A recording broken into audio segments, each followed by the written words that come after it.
इस चारकोप सेक्टर 7 के तथा पूर्ण चारकोप के आए हुए सभी भक्त वृंद तथा उपस्थित अंतर्राष्ट्रीय कृष्ण भावनामृत संघ के वरिष्ठ भक्त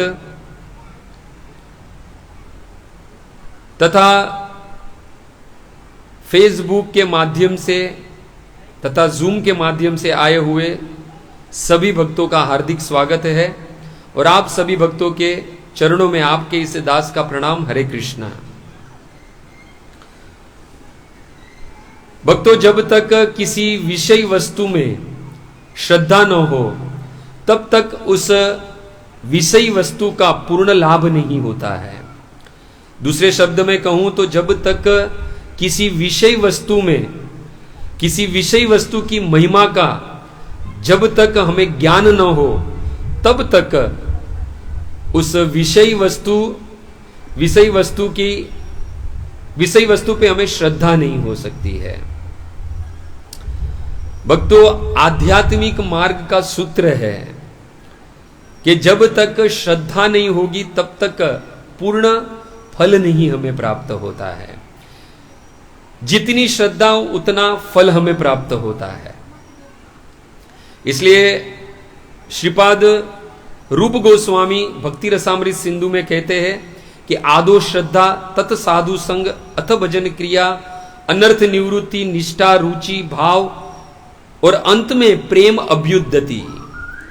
ये भगवान का जो प्रेम है, जो चरम यानी अंतिम लक्ष्य है हमारा, भगवत प्रेम प्राप्त करना। परंतु ये भगवत प्रेम कब प्राप्त होगा? जब हमें श्रद्धा होगी। ये जितनी भी सीढ़ियां है उसका आधार जो है वो है श्रद्धा। यानी जब तक भक्ति में श्रद्धा नहीं होगी तब तक हृदय में भगवान के प्रति जो प्रेम है वो उत्पन्न नहीं होगा। देखो, देखा जाए तो एक ही वक्ता है, बहुत सारे श्रोता है, एक ही कथा है, एक ही वक्ता है, बहुत सारे श्रोता है, पर सबको अलग अलग फल प्राप्त होता है। एक ही कथा है, एक ही वक्ता है, फिर भी अलग अलग फल क्यों? क्योंकि जिन्होंने जितनी श्रद्धा से भगवान की कथा का श्रवण किया होगा उतनी ही श्रद्धा से उसे फल भी मिलेगा। यानी जितनी श्रद्धा होगी उतना फल मिलेगा। तो ये बात हुई आध्यात्मिक भक्ति मार्ग की। यदि हम भौतिक जगत में भी चले तो देखो कि एक स्कूल है, एक क्लास है, एक टीचर है, परंतु पढ़ने वाले विद्यार्थी बहुत लोग हैं। परंतु सभी विद्यार्थियों को एक सरी का मार्क नहीं आता है। देखो, एक ही क्लास है, एक ही टीचर है, विद्यार्थी बहुत है, फिर भी जो मार्क है वो सबको अलग अलग आता है। क्यों? क्योंकि जिनने जितनी लगन से, जितनी श्रद्धा से जिसने पढ़ाई की होगी उतना ही फल उसे मिलेगा, उतने ही मार्क उसे मिलेंगे। इसलिए चाहे भौतिक जगत हो चाहे आध्यात्मिक जगत हो, दोनों में श्रद्धा बहुत जरूरी है। इसलिए जब भी हम भगवान की कथा सुनने जाए तो 3 वस्तुओं पे बहुत जरूरी है श्रद्धा। यदि हम ये 3 वस्तुओं में से 3 वस्तुओं पर श्रद्धा नहीं होगी तो इस कथा के फल से हम वंचित रह जाएंगे। जब भी हम घर से निकले भगवान की कथा सुनने के लिए तो 3 वस्तुओं पे श्रद्धा होनी बहुत जरूरी है। तो 3 वस्तुएं कौन सी है? सर्वप्रथम है स्थान। क्या है? स्थान। जिस स्थान पर कथा हो रही है उस स्थान पर हमें पूर्ण श्रद्धा होनी चाहिए। जैसे कि आज हम सब लोग यहां एकत्रित हुए हैं हनुमान जी की कथा, हनुमंत चरित्र की, दिव्य चरित्र की कथा सुनने के लिए। तो जो स्थान है उस स्थान पर भी हमें श्रद्धा होनी चाहिए। इसलिए सबसे पहली श्रद्धा है उस स्थान की। दूसरी श्रद्धा है शास्त्र की। जिस शास्त्र से ये कथा बोली जा रही है उस शास्त्र पर भी हमें श्रद्धा होनी चाहिए। और तीसरा है वो है वक्ता। वक्ता पर भी हमें श्रद्धा होनी चाहिए। तो 3 वस्तुओं पे श्रद्धा होनी चाहिए जब हम घर से निकलते हैं कथा सुनने के लिए। सबसे पहले जिस कथा पर, स्थान पर जो कथा हो रही है वो, यानी उस स्थान का। दूसरा, जिस शास्त्र से वो कथा बोली जा रही है उस शास्त्र पर। और तीसरा है जो वक्ता है उस पे। इन तीनों में से किसी पर भी श्रद्धा आधी या अधूरी रह गई तो समझ लेना कथा के पूर्ण फल जो हमें प्राप्त होने वाला है श्रवण का, उस कथा के फल से हम वंचित रह जाएंगे। और भक्तों, हमारी ये 7 दिवसीय कथा जो है हनुमंत दिव्य चरित्र पर, वो कथा गानी जाने वाली है रामायण के माध्यम से। यानी हम जब भगवान के शुद्ध भक्त, दास्य भक्ति के आचार्य हनुमान जी की कथा सुनेंगे तो हमें रामायण में प्रवेश करना बहुत जरूरी है, क्योंकि बिना रामायण हम हनुमान जी को समझ नहीं पाएंगे। ये बात समझने जैसी है। इसलिए जब तक कि रामायण की महिमा हम नहीं गाएंगे तब तक रामायण पे श्रद्धा नहीं होगी, और श्रद्धा रामायण पे नहीं होगी तो तब तक दिव्य चरित्र जो हनुमान जी का हम श्रवण करने वाले हैं उस हनुमान जी पर भी हमें श्रद्धा नहीं होगी। इसलिए सर्वप्रथम हमें उस रामायण की महिमा गानी होगी, जिसके कारण उस रामायण पर हमें श्रद्धा प्राप्त हो। तो श्रद्धा पूर्वक हम सब लोग, आज प्रथम सत्र है इस 7 दिवसीय कथा का, तो हम सब लोग रामायण में बड़ी श्रद्धा से प्रवेश करें और इस 7 दिवसीय कथा का हमें पूर्ण फल मिले, इसके लिए हम श्रद्धा से ये कथा का श्रवण करेंगे। देखो भक्तों, इस संसार में यदि पूछा जाए किसी को कि आपको वेद उपनिषद शास्त्र के कुछ श्लोक आते हैं, तो कितने लोग को आते रहेंगे? बहुत कम, अल्प मात्रा में कोई मिलेगा जिसे उपनिषद शास्त्र वेद का कोई श्लोक आता रहेगा। यदि किसी को पूछा जाए कि भागवत जी का कोई श्लोक आता है, तो भी बहुत कम लोग मिलेंगे हमें कि भागवत जी के श्लोक सुना पाए।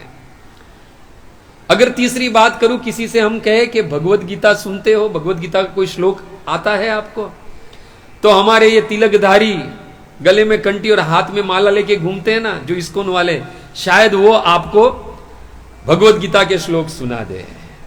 तो इस संसार में देखा जाए तो बहुत अल्प मात्रा में है वेद के श्लोकों को जानने वाला, भागवत जी के श्लोकों को जानने वाला, और साथ ही साथ भगवत गीता के श्लोक को गाने वाला। परंतु यदि किसी को पूछा जाए कि रामायण की चौपाई आती है, तो सभी लोग हाथ खड़ा करके बोलेंगे हाँ आती है। कौन सी चौपाई है? मंगल भवन अमंगल हारी,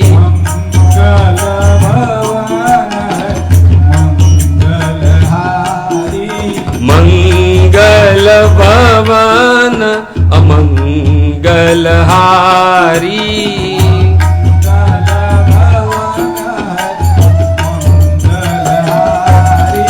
द्रबहु सुदशरथ अजीर बिहारी।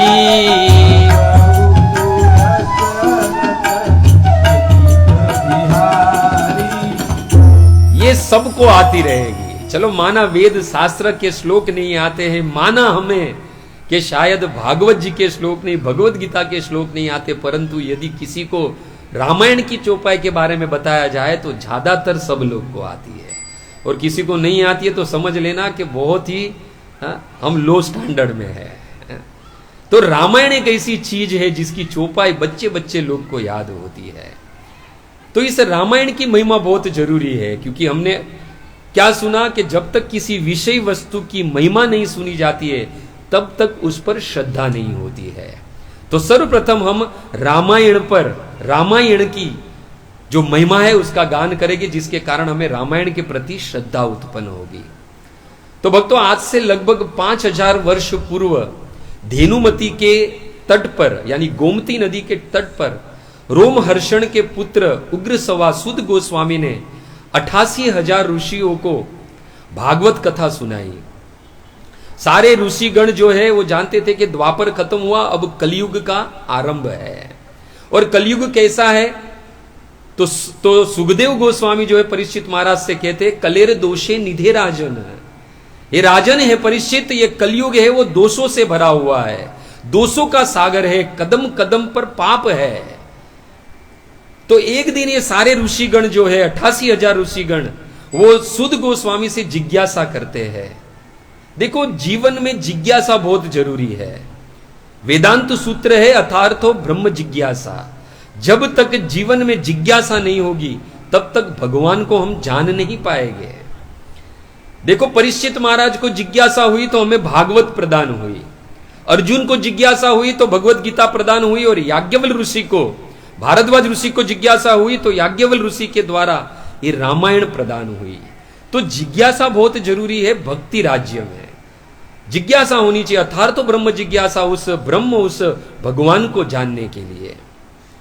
तो आज ये सारे 88,000 ऋषि सुद गोस्वामी से कहते हैं, जिज्ञासा होती है कि इस कलयुग में जो जीव है वो किस प्रकार इस पाप वृत्ति से बच सकता है।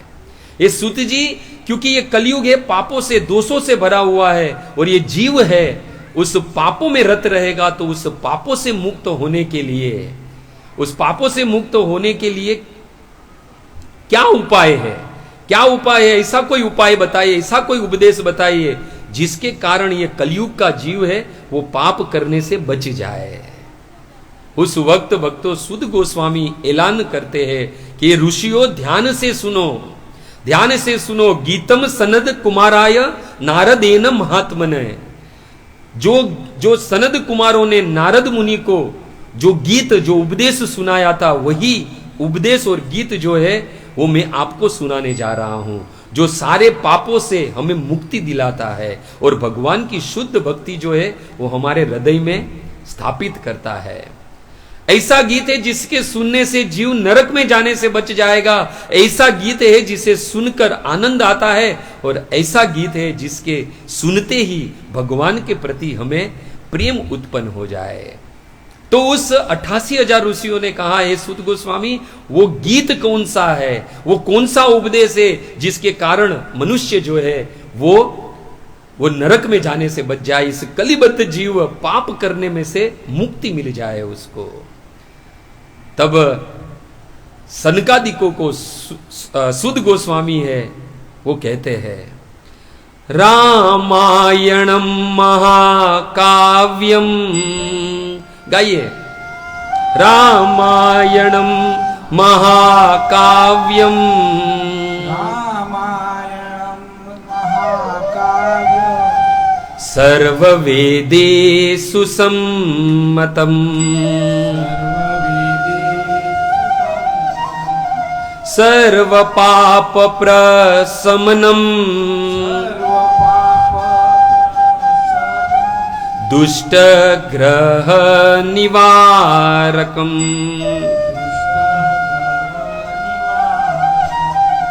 सुद गोस्वामी कहते हैं वहां पर, हे ऋषियों, ये रामायणम महाकाव्यम, ये रामायण है वो महाकाव्य है।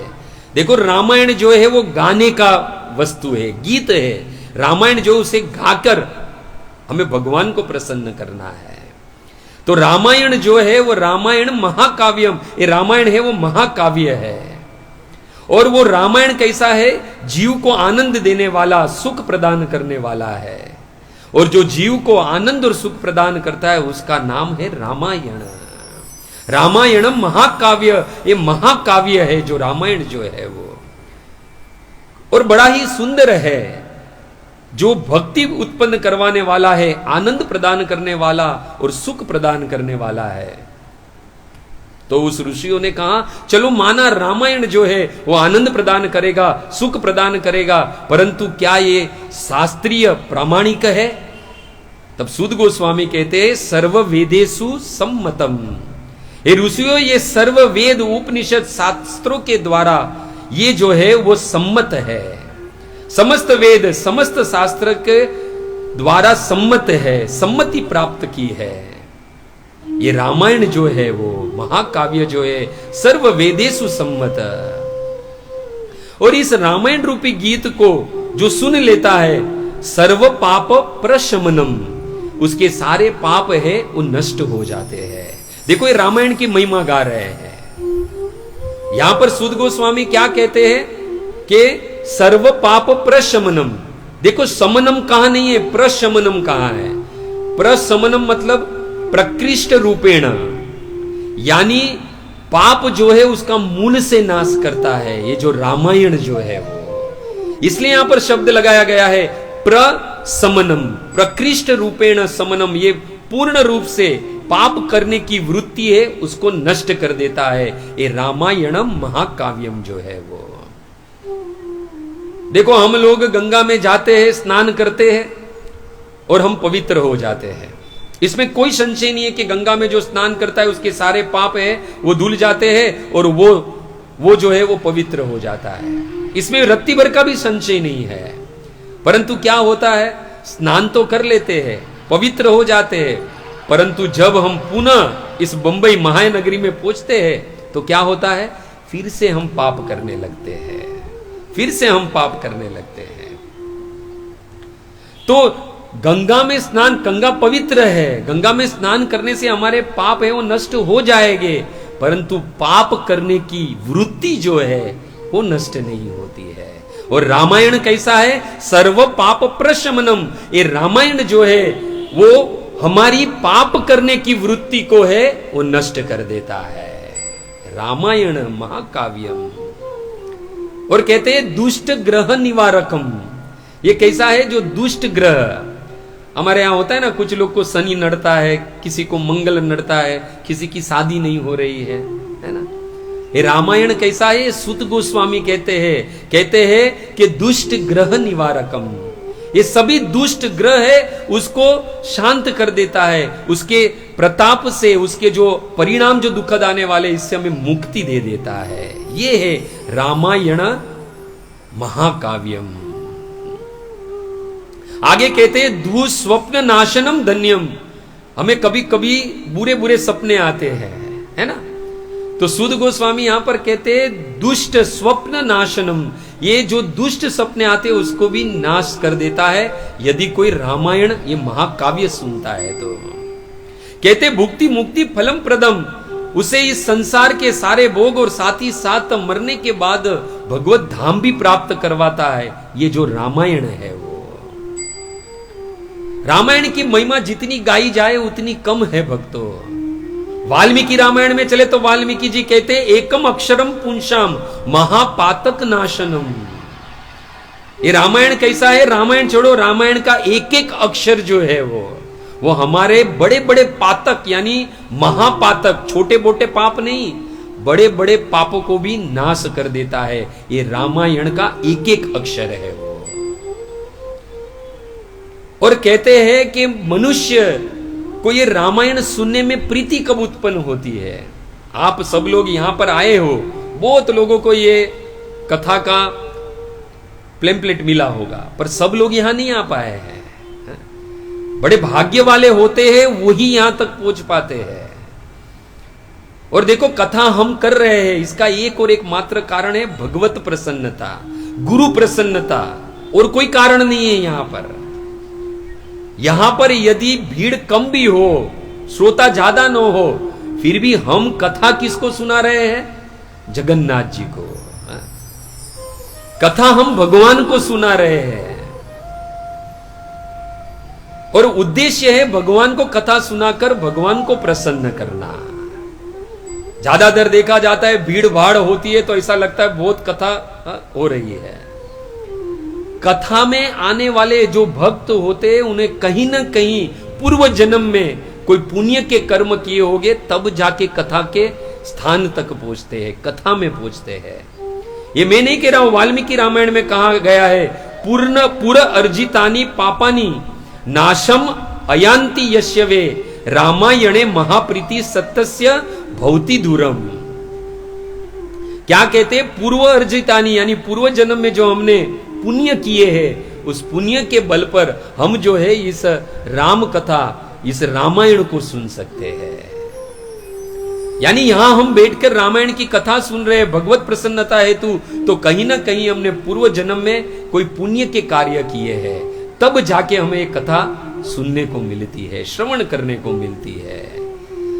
ये रामायण की बात हुई। यदि भागवत में चले तो भागवत में भी कहा गया है कि भाग्योदयन बहु जन्मे समार्जितन सत्संगच लभेत पुरुष यदा। जब बहुत सारे जन्म के भाग्य का उदय होता है तब जाके हमें भगवान की कथा सुनने का अवसर मिलता है, हम सत्संग में जाते हैं भक्तों। और रामायण की और क्या कहूं महिमा भक्तों, रामायण की महिमा जो है, कहते हैं कथा रामायण अस्य अपि नित्यम भवति यत गृहे। यदि रामायण का पाठ यदि किसी के घर में नित्य होता है तो सुध गोस्वामी ऐलान करते हैं तत् गृहम तीर्थ रूपम ही। हे सोनकादिको, हे ऋषियों, वो घर घर नहीं रहता है, वो घर है फिर तीर्थ बन जाता है।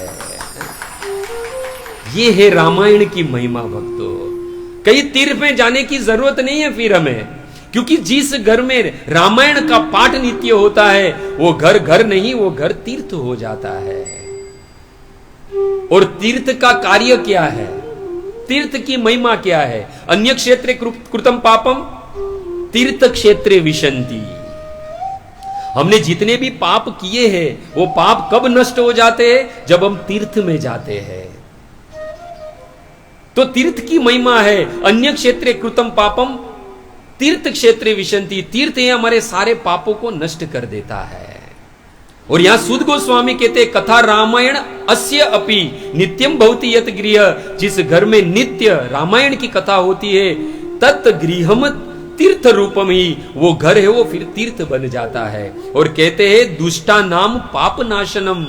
उस घर में आने वाले दुष्टों का भी वो रामायण रूपी तीर्थ रूपी जो घर है उस दुष्टों का भी जो पाप है वो हर लेता है। ये है रामायण की महिमा। ये रामायण की महिमा हमने सुनी पद्म पुराण से, जो सुध गोस्वामी 88,000 ऋषियों को कहते हैं। जो कथा जो है ये महिमा जो है रामायण की, जो सनकादिकों ने नारद मुनि से बताई थी। अब चलते हैं रामायण में। रामायण में भी रामायण की महिमा गाई गई, और किसके द्वारा? देवादि देव महादेव के द्वारा। भक्तों, हम सब जानते हैं कि शिव जी और पार्वती का विवाह हुआ। अभी अभी शिवरात्रि गई, यानी शिव और पार्वती का विवाह हुआ। बाद में शिव जी और पार्वती कैलाश में रहने लगे। कुछ ही दिन हुए थे शादी के, तो पार्वती के मन में जिज्ञासा हुई। गोस्वामी तुलसीदास जी लिखते हैं पार्वती भल अवसर जानी गई शंभुपति मातु भवानी। पार्वती जो है वो अवसर प्राप्त कर कर अपने पति देव के पास गई। भला अवसर यानी अपने पति का मूड देखकर। कभी कभी पत्नियों को कुछ मांगना है तो पति का मूड देखते हैं पहले कि इसका मूड कैसा है। अगर गलत मूड रहेगा तो मांगेगी नहीं कुछ। तो यहां पर क्या कहते हैं? पार्वती भल अवसर जानी, बराबर अवसर जानकर गई शंभुपई मातु भवानी। साक्षात भवानी जो है वो शिव जी के पास गई। और शिव जी ने जब देखा पार्वती को तो शिव जी ने बड़े भाव से बाम भाग आसुन हरि दीनहा, उस महादेव ने अपनी बाई और उनको एक आसन प्रदान किया। और पार्वती ने हाथ जोड़कर कहा जो मोह पर प्रसन्न सुख राशि जानी सत्य मोही निज दासी। जो मोह पर प्रसन्न सुख राशि जानी सत्य मोही निज दासी। पार्वती जी कहते हैं कि हे सुख राशि, हे सुख का सुखों के राशि, हे सुख के निदान, हे शिव जी, यदि आप मुझ पर प्रसन्न हो, आप मुझे सत्य में अपनी निज दासी समझते हो तो प्रभु हर ही मोर अज्ञाना। देखो यहां पर कैसे गृहस्थी चलती है ये बता रहे हैं। यहां पर पार्वती क्या कह रही है कि यदि आप मुझ पर प्रसन्न हो, हे देवादिदेव महादेव, यदि आप मुझ पर प्रसन्न हो और आप मुझे अपनी निज दासी सत्य में मानते हो तो मेरा अज्ञान दूर करो। मेरे मन में अज्ञान है, मेरे अज्ञान को दूर करो। कही रघुनाथ कथा विधि नाना। हे देवादिदेव महादेव, आप मुझे भगवान राम की कथा सुनाओ। देखो अन्य गृहस्थी में यदि विवाह होता है तो विवाह के बाद काम कथा होती है, पर धन्य है ये गृहस्थी। यहां पर पार्वती ने क्या कामना की? पार्वती ने कामना की अपने पति से कि मुझे राम कथा सुननी है, राम कथा सुननी है। और जब शिव जी ने सुना, शिव जी ने सुना कि मेरी पत्नी जो जिसे मैं अभी अभी ब्याह कर लेकर आया हूं उसे भगवान राम की कथा सुननी है। शिव जी प्रसन्न हो गए और शिव जी अपने आप को धन्य समझने लगे कि धन्य हो गया ऐसी पत्नी पाकर कि जिसने प्रभु श्री राम की कथा सुनने की जिज्ञासा की। धन्य धन्य गिरिराज कुमारी, तुम समान नहीं कोई उपकारी। हे गिरिजा, हे पार्वती, हे हिमालय की पुत्री, आज इस तीनों लोक में शिव जी का यदि कोई उपकारी है तो वो तुम हो। तुम समान नहीं कोई उपकारी। आज तुम्हारे समान इस शिव पर कोई उपकार करने वाला नहीं है। क्यों? क्योंकि पूछे ही रघुपति कथा प्रसंगा, क्योंकि तुमने भगवान राम की कथा सुनने की जिज्ञासा की है। और यहां पर शिव जी कहते हैं कथा कैसी है? सकल लोक जग पावन ही गंगा। बहुत सुंदर यहां पर शिव जी कहते हैं रामायण की महिमा गाते हुए कहते हैं रामायण कथा कैसी है? ये रामायण कैसी है? तो कहते हैं कि सकल लोक जग पावन ही गंगा। जिस प्रकार तीनों लोक को, तीनों भुवन को पवित्र करने वाली मां गंगा है, वैसी ही ये रामायण की कथा है, वो सभी को मंगल प्रदान करने वाली है। तुमने श्री रघुनाथ की कथा का प्रसंग पूछा है, जो कथा समस्त लोग गंगा के समान समस्त तीनों लोग को पवित्र करने वाली हो वाली जो कथा है। क्योंकि तुम रघुवीर चरण अनुरागी, क्योंकि तुमने भगवान राम के चरण के प्रति तुम्हारा अनुराग है, प्रेम है। भक्तों, शिव जी बड़े प्रसन्न हुए कि किन्हीं प्रश्न जगत हितकारी। हे पार्वती, तुम्हारा जो ये जिज्ञासा है, तुम्हारा प्रश्न है। पार्वती ने 9 प्रश्न पूछे थे उस वक्त शिव जी को, और शिव जी ने एक एक प्रश्न का उत्तर एक एक दिन में दिया। इसलिए भागवत की जो कथा है वो 7 दिन की होती है, परंतु रामायण की जो कथा होती है वो 9 दिन की होती है। क्योंकि पार्वती ने 9 प्रश्न पूछे थे, वो प्रश्न के द्वारा अपने अज्ञान को दूर करना चाहती थी। और शिव जी बड़े प्रसन्न हुए कि आज मैं धन्य हो गया ऐसी पत्नी को प्राप्त करके जिनके हृदय में भगवान राम की कथा सुनने की जिज्ञासा प्रकट हुई। उस वक्त कैलाश में दुंदुभी बजने लगी। बड़ा पंडाल लगा, जैसे ये पंडाल लगा है, बड़ी व्यासपीठ बनाई गई और शिव जी को उस व्यासपीठ पर, उस आसन पर शिव जी को है वो विराजमान किया गया। और शिव जी ने उस वक्त राम कथा शुरू की और शिव जी ने सर्वप्रथम राम की कथा शुरू की और शिव जी को समाधि लग गई। और शिव जी ने समाधि में क्या गाया?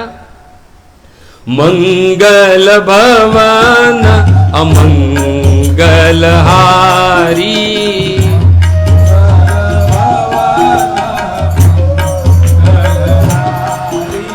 मंगल भवन अमंगल हारी,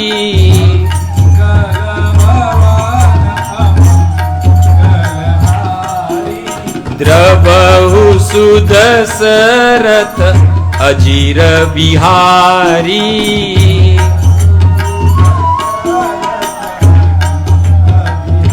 ये जो चौपाई है वो शिव जी ने कहां गाई है? अपनी समाधि में गाई है। और सारे जो कैलाश है उसमें राम नाम की धुन बजने लगी। प्रभु राजा राम राम राम, सीता राम राम राम, राजा राम राम राम, सीता राम राम राम, राजा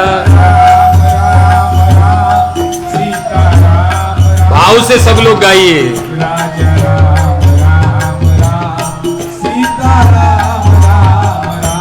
राजा राम राम राम, सीता राम राम राम, राजा राम राम राम, सीता राम राम राम, राजा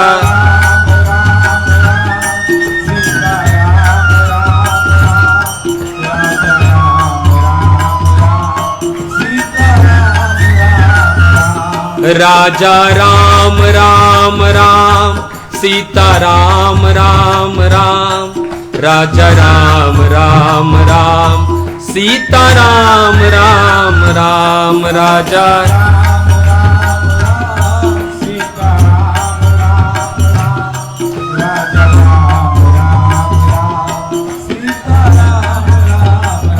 राजा राम राम राम, सीता राम राम राम, राजा राम राम राम, सीता राम राम राम, राजा भाव से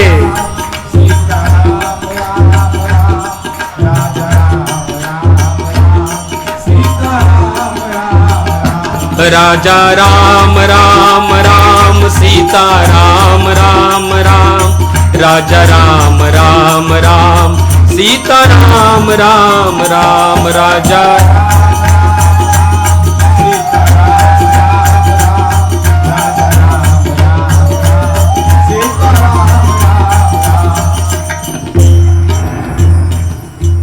और शिव जी को समाधि लग गई और शिव जी ने समाधि में, ये हमने जो चौपाई गाई वो याद की, वो शिव जी के द्वारा गाई गई है। और बाद में शिव जी जो है हमारी, जैसे हमने अभी अभी सुना कि किसी भी विषय वस्तु पर यदि उनकी महिमा नहीं जानेंगे तो हमें श्रद्धा उत्पन्न नहीं होगी। इसलिए सती की पूर्व जन्म में पार्वती सती थी और उनकी श्रद्धा जो है वो पहले टूटी थी। इसके लिए शिव जी जो है वो पहले रामायण की महिमा गा रहे हैं। रामायण की महिमा गाकर सती की जो, पार्वती की जो श्रद्धा है उसको पुनः जागृत कर रहे हैं। कहते हैं जिन हरि कथा सुनहि नहीं काना, श्रवण रुंद्र अहि भवन समाना। शिव जी क्या कहते हैं कि जिनके कानों में भगवान की कथा नहीं आई है, जिनके कान भगवान की कथा नहीं सुने हैं, उनके कान कैसे है? श्रवण रंग्र अहि भवन समाना। उन्होंने, उनके कान जो है, उनके कान के जो छिद्र है वो सर्पों के बिल के समान है। ये शिव जी के वचन है कि जिन हरि कथा नहीं सुनी, जिनके कानों ने अभी तक भगवान की कथा नहीं सुनी है, उनके कान नहीं है। देवादिदेव महादेव की दृष्टि से वो सांप के रहने के बिल है। कहती है पार्वती नयन नयन नहीं संत दर्शन नहीं देखा। अरे जिन्होंने आज तक किसी संत के दर्शन नहीं किए हैं, लोचन मोर पंख कर लेखा, उनके नेत्र मोर के पंखों पर दिखने वाली नकली आंखों के समान है। इस संसार में हमें ये दृष्टि दी गई है, उसका एक और एक सदुपयोग है भगवान और भगवान के दर्शन करना। ये कर्ण दिए गए हैं भगवान के द्वारा, उसका एक और एक मात्र सदुपयोग है भगवान की कथा सुनना। भागवत में चले सप्तम स्कंद में, नवम स्कंद में अम्बरीश महाराज की कथा आती है। अम्बरीश महाराज जो है अपनी सारी इंद्रियां जो है वो भगवान में किस तरह लगानी है, उसको हमें बता रहे हैं कि किस प्रकार हमारी सारी इंद्रियां भगवान की भजन भक्ति में लगानी है। महाभाग कहा गया है, अम्बरीशो महाभाग। सुखदेव गोस्वामी ने अम्बरीश महाराज को महाभाग कहा है, भाग्यवान नहीं महाभाग्यवान किया है। और स्वप्त द्वीपवती महिम, वो इस 7 द्वीपों वाली पृथ्वी के एकमात्र चक्रवर्ती सम्राट थे। और उस अम्बरीश महाराज ने बताया है कि किस प्रकार हमारी सारी इंद्रियां जो है वो भगवत भक्ति में लग सकती है। सर्वप्रथम कहते हैं सवे मने कृष्ण पदार विंदयो वाचांसी वैकुंठ गुणानु वर्णने करो हरेर मंदिर मार्जनादेशु श्रुतिम चकारच्युत सतकथा उदय मुकुंद लिंगमालयम दर्शने दसो तद्भृत्य गात्र स्पर्शे समगमम ध्राणम च तदपाद सरोज सवरवे श्रीमते तुलसी रसनाम तदर्पितम पादो हरे क्षेत्र पादानुशर्पणे शिरो ऋषिकेशाय पाद अभिवंदन कामम च दास्यन तु काम कामया यथोत्तम श्लोक जनाश्रय रति। अपनी सारी इंद्रियां किस प्रकार भजन भक्ति में लगनी है वो अम्बरीश महाराज बता रहे हैं। सबसे पहले सवे मने कृष्ण पदार विंदय, हमारा मन है वो कृष्ण के चरणों में लगाना है। ये वाणी मिली है उसे भगवत गुणानुवाद में लगाओ, ये कर्ण मिले हैं वो भगवत कथा उस कर्ण को प्रदान करे। ये हाथ मिले हैं भक्तों की सेवा और भगवान के मंदिर का मार्जन करे। कहते हैं ये पैर मिले हैं, इस पैर की सार्थकता क्या है? इस पैर को भगवान के धाम की ओर लेकर जाए, भगवान के धाम और मंदिर की ओर लेकर जाए। ये वास्तविक सदुपयोग है इस पैर का। तो सारी इंद्रियां किस प्रकार भगवान में लगे, ये वो अमरीश महाराज भागवत के नवम स्कंद में बताते हैं। और यहां पर रामायण में देवादिदेव महादेव शिव जी कह रहे हैं कि भगवान की कथा जिस कर्ण ने सुनी नहीं है, वो कर्ण कैसे है, सांपों के बिल के समान है। और ये जो शीश मिला है भगवान के चरणों में, गुरु के चरणों में झुकने के लिए मिला है।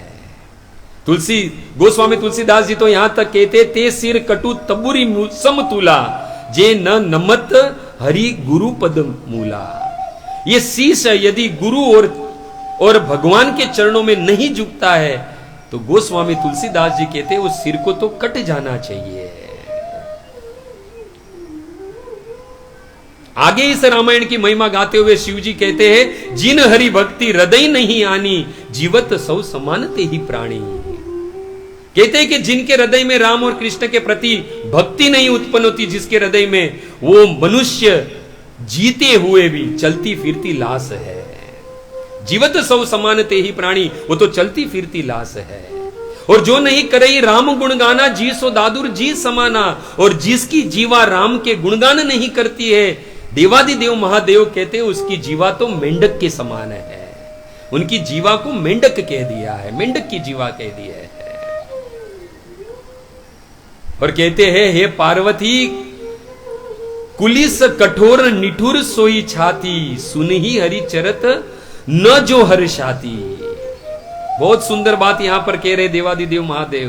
कहते हैं कि उसका हृदय वज्र के समान है, उसकी छाती वज्र के समान कठोर है। जो भगवान के चरित्र को सुनकर उसके हृदय में हर्ष नहीं उत्पन्न होता है।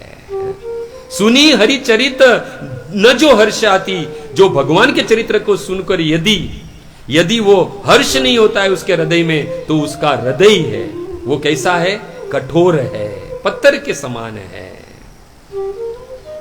और कहते हैं, गिरिजा हे पार्वती, ये भगवान की कथा कैसी है, गिरिजा सुनह राम के लीला, सुरहित धनुज विमोहन शीला। ये भगवान की जो कथा है, ये रामायण जो है वो कैसी है, वो देवताओं का कल्याण करने वाली है। देखो हमारी तो कल्याण की बात हो गई, ये तो देवताओं का भी कल्याण करने वाली ये भगवान की कथा है। और साथ ही साथ कहते हैं कि भगवान की कथा कैसी है, दैत्यों को विशेष रूप से मोहित करने वाली है। यानी जो असुर है, जिसके हृदय में राम और कृष्ण की भक्ति नहीं है, ये रामायण की महिमा को नहीं समझ पाएंगे, वो मोहित हो जाएंगे।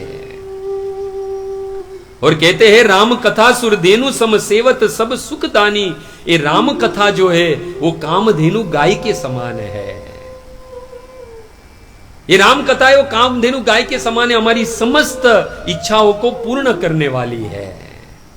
और कहते हैं, राम कथा सुंदर कर ताली, संशय बिगह उड़ाव नारी। ये राम कथा जो है वो सुंदर कर ताली, यानी सुंदर कल ताली है, ताली बजाकर हमें गानी है। और क्या है, कहते हैं, संशय बिगड़ उड़ाव नारी। जिस प्रकार ताली बजाने से वृक्ष पर बैठे हुए पक्षी उड़ जाते हैं, वैसे रामायण कथा सुनने से हमारे जीवन में जितने भी संशय है, वो संशय रूपी पक्षी है, वो उड़ जाते हैं। और आगे कहते हैं, राम कथा कली बिपट कुठारी, सादर सुनु गिरिराज कुमारी। ये जो राम कथा है, ये वो कलियुग के कली काल का जो वृक्ष है, उस वृक्ष को काटने वाली कुल्हाड़ी है। इसलिए हे गिरिजा, हे हिमालय की पुत्री, हे पार्वती, ये जो रामायण कथा सुननी कैसी है, तो कहते हैं, सादर सुनु गिरिराज कुमारी। यहां पर अंत में शिव जी जो है वो बताते हैं कि राम कथा सुननी कैसे है। सादर से, श्रद्धा से हमें राम कथा सुननी है। यदि श्रद्धा नहीं होगी तो रामायण पर, रामायण के फल से हम वंचित रह जाएंगे भक्तों। आखिर ये रामायण क्या है, यदि इसका छंदी विच्छेद किया जाए तो रामायण प्लस अयन, यानी अयन यानी यात्रा। ये रामायण क्या है, रामायण ये राम की यात्रा है। राम की यात्रा को ही रामायण कहा गया है। और प्रभु श्री राम का जन्म जो है वो इक्ष्वाकु वंश में हुआ है भक्तों। ये रामायण में आखिर क्या है? रामायण में राम की लीला है। बाल कांड से लेके उत्तर कांड तक 7 कांड है। हम आगे सुनेंगे आने वाले दिनों में कि रामायण में 7 कांड है। बाल कांड, फिर अयोध्या कांड, फिर अरण्य कांड, किष्किंधा कांड, सुंदर कांड, फिर लंका कांड और फिर अंत में है वो उत्तर कांड। 7 कांड है।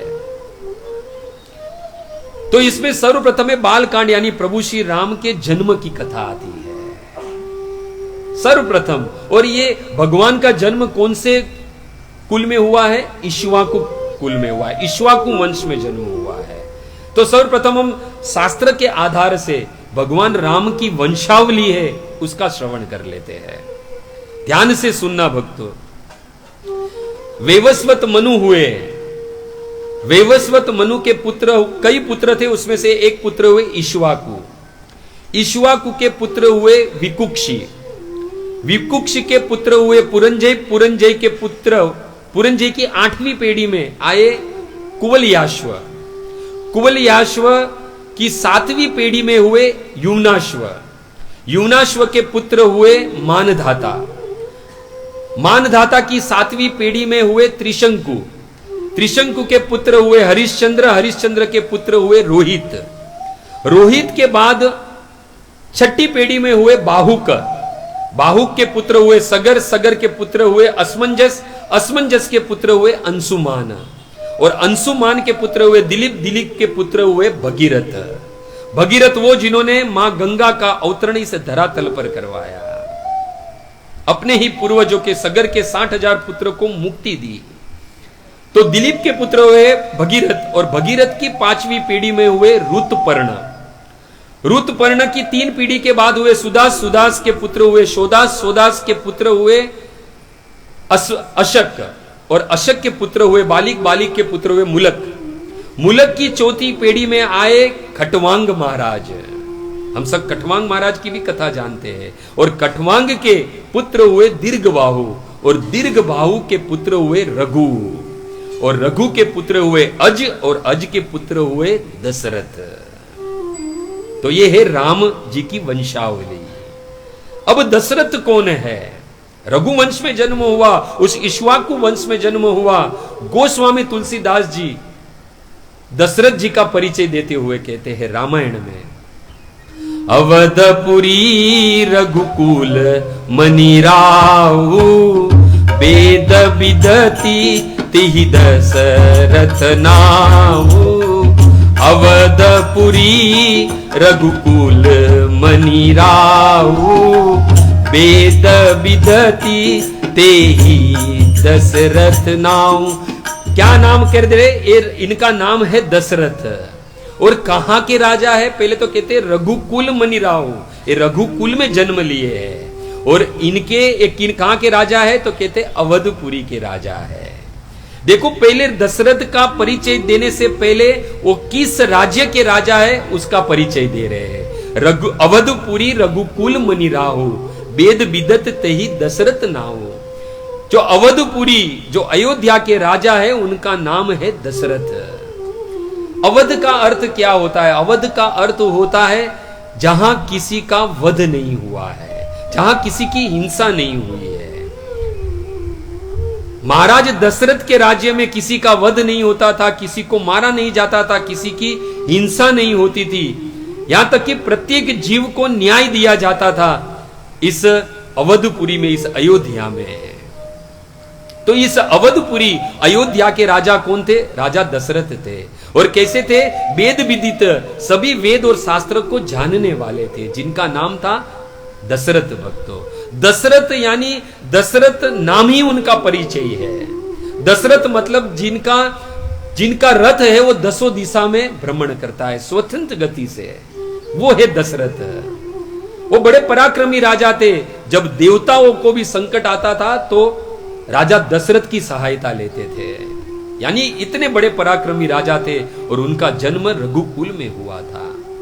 तुलसीदास जी आगे दशरथ जी का परिचय देते हुए कहते हैं, धर्म धुरंधर गुण निधि ज्ञानी,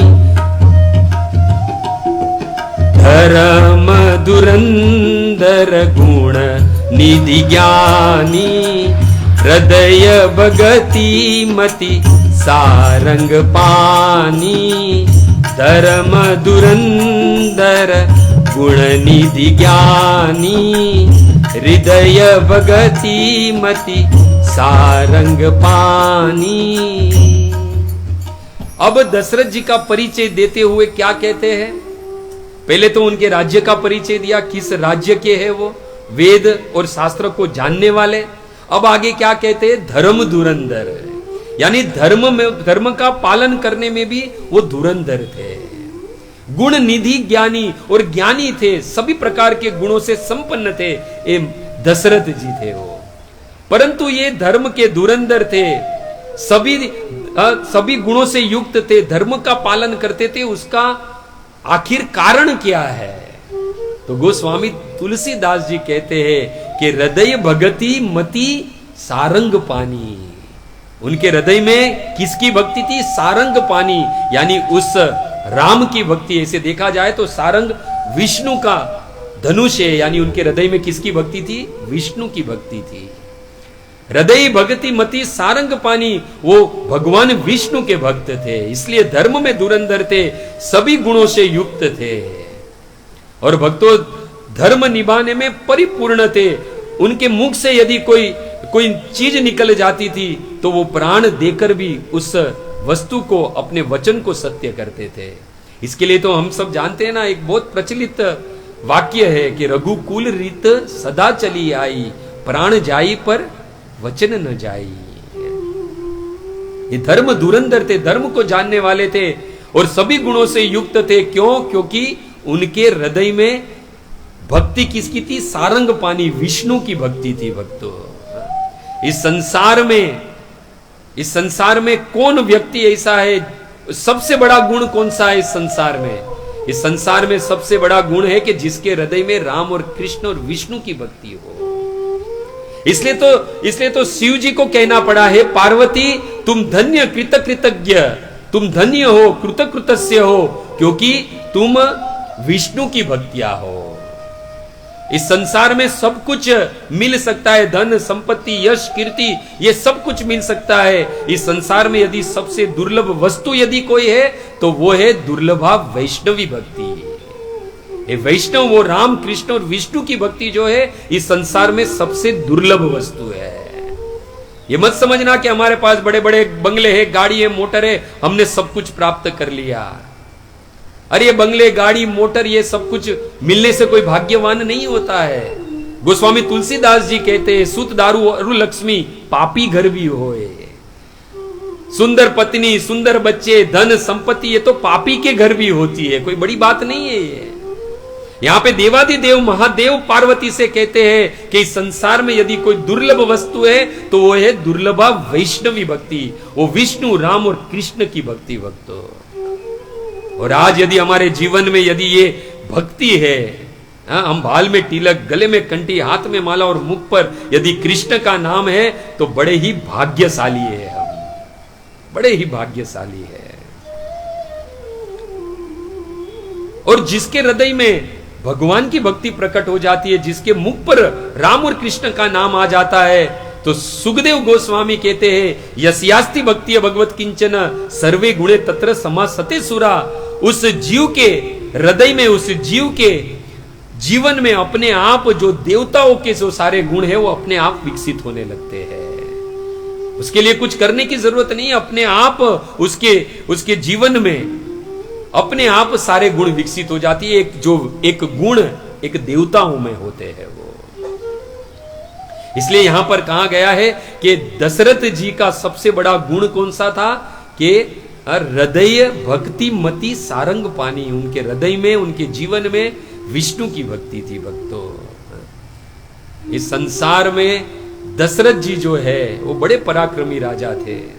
ऐसा रामायण में वर्णन है कि दशरथ धन देखी धनज लजाई।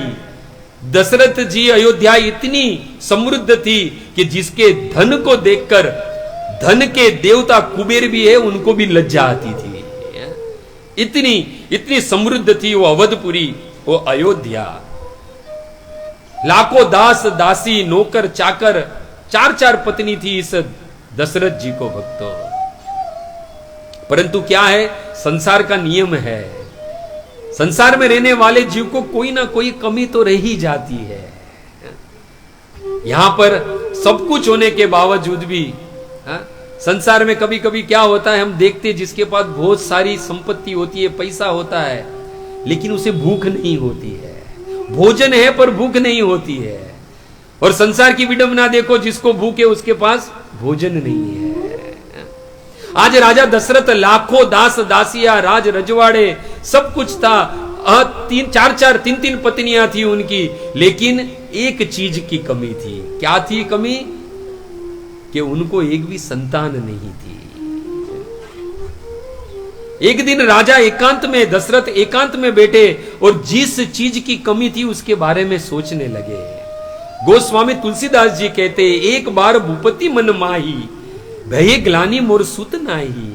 मन में विचार करने लगे, एकांत में बैठे थे और मन में विचार कर रहे थे, इतनी सारी संपत्ति, 3 पत्नियां, इतना जीवन बीत गया, फिर भी अभी तक संतान नहीं है, मुझे एक पुत्र की प्राप्ति नहीं हुई है।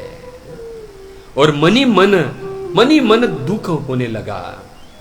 और जब उनके जीवन में दुख हुआ तो गोस्वामी तुलसीदास जी कहते हैं कि जीवन में दुख हुआ तो दशरथ जी किसके पास गए?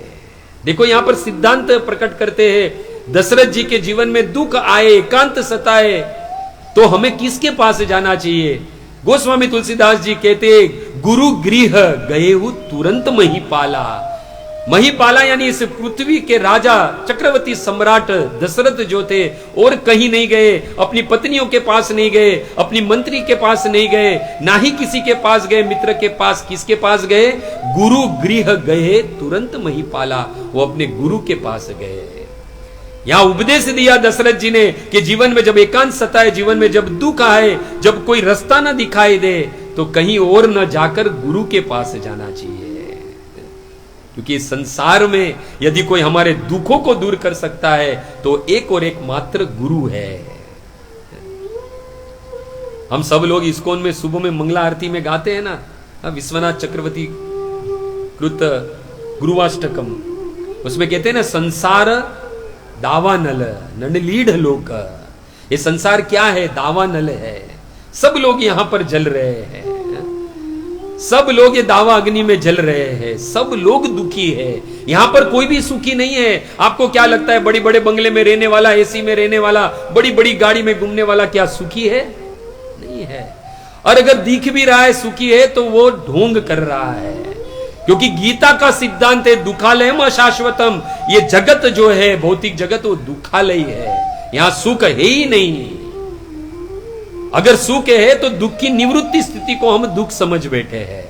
बाकी संसार में भगवान भगवत गीता में कहते हैं ये दुखों से भरा संसार है, दुखालय जगत है, इसमें सुख है ही नहीं। इसलिए मां दशरथ राजा यहां कहते हैं कि यदि जीवन में यदि दुख आए तो किसी के पास न जाकर गुरु के पास जाना चाहिए। आप देखो जब अर्जुन को युद्ध करना था, सामने अपने ही लोग खड़े थे, अपने ही गुरु, अपने ही पितामह, अपने ही भाई खड़े थे, और गांडीव सरकने लगा, पसीना आने लगा, और कहा मुझे युद्ध नहीं करना है केशव, मुझे युद्ध नहीं करना है। गुरु न हत्वा ही महानुभावो श्रेयो भोक्तुम भेक्ष्यपि ही लोक। कहा कि मुझे युद्ध नहीं करना है केशव, उससे तो अच्छा है कि मैं भीख मांगू। मुझे युद्ध नहीं करना है, मुझे मेरे गुरु, मेरे पितामह, मेरे भाइयों को मारना पड़ रहा है, मुझे युद्ध नहीं करना है।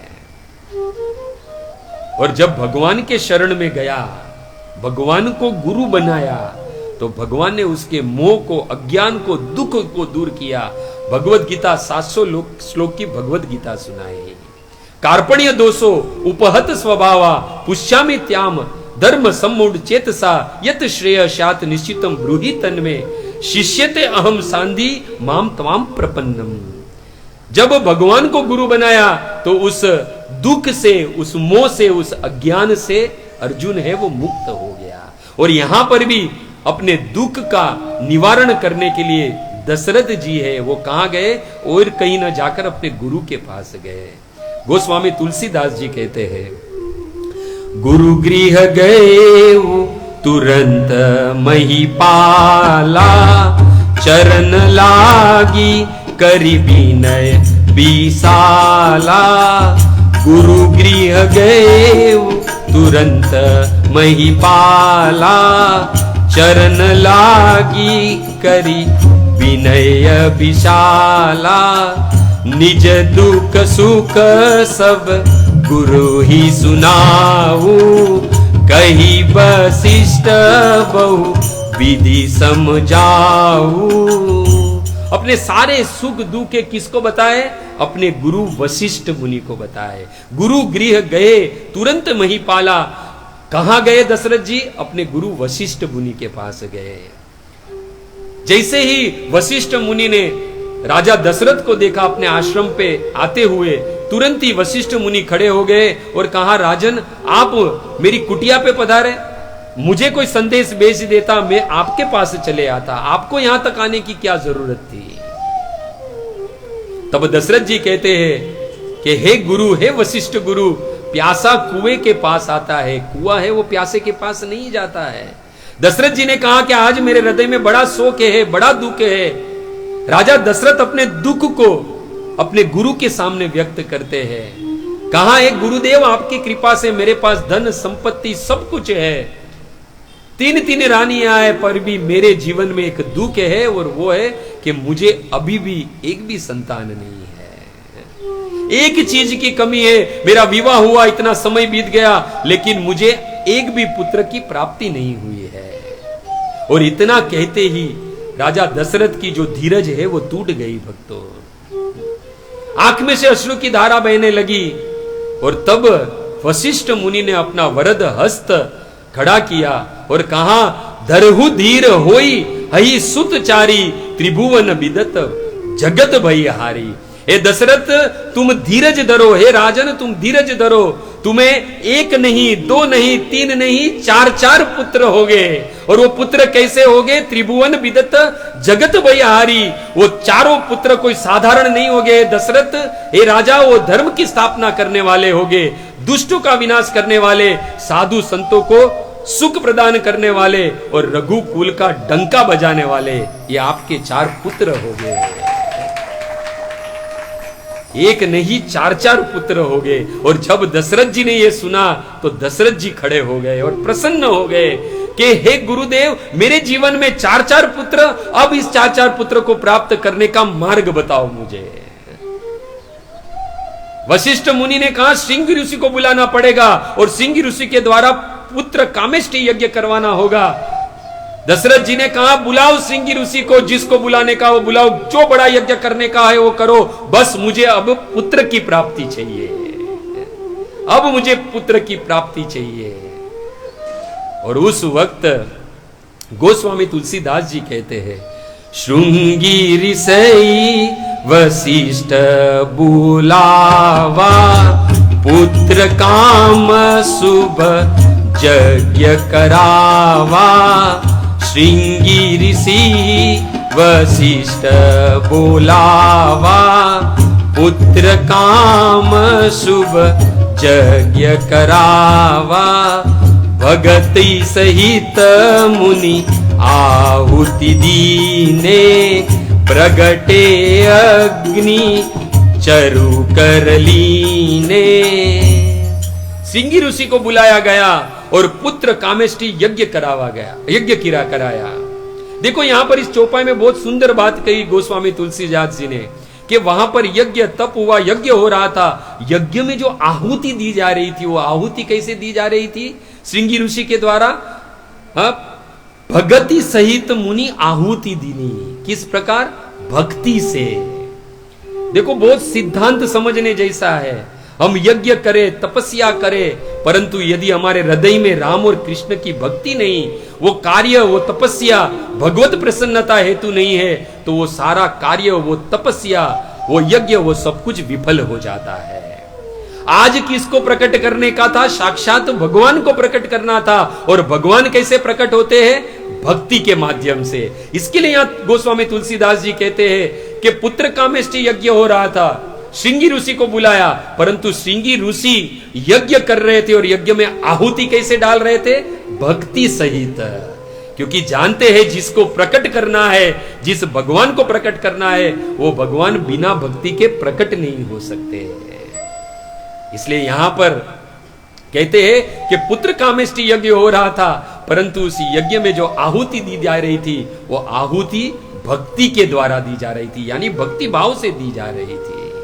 और उस समय उस अग्नि में से स्वयं अग्नि, जो अग्नि देवता है, वो चरु लेके प्रकट हुए भक्तों। वो चरु यानी हमारे शब्द में कहूं तो खीर लेकर प्रकट हुए। वो चरु लेकर प्रकट हुए और चरु जो है वो वशिष्ठ मुनि को दिया गया। वो वशिष्ठ मुनि ने दशरथ जी को दिया और दशरथ जी ने वो चरु है उसके दो भाग किए, आधा भाग कौशल्या को दिया और आधा भाग कैकेयी को दिया। एक भाग कौशल्या को, एक भाग कैकेयी को, और दोनों रानियों ने देखा कि हमारी छोटी बहन सुमित्रा रह गई, तो उसी आधे में से आधा भाग कैकेयी ने सुमित्रा को दिया और कौशल्या के जो भाग था उसमें से आधा उन्होंने सुमित्रा को दिया। यानी सुमित्रा के पास दो चरु के भाग हुए, एक कैकेयी के द्वारा दिया गया और एक कौशल्या के द्वारा दिया गया। तब सुमित्रा ने कहा, दीदी यदि मेरे गर्भ से दो पुत्र हुए तो दोनों पुत्र आपके एक एक पुत्र की सेवा में दे दूंगी।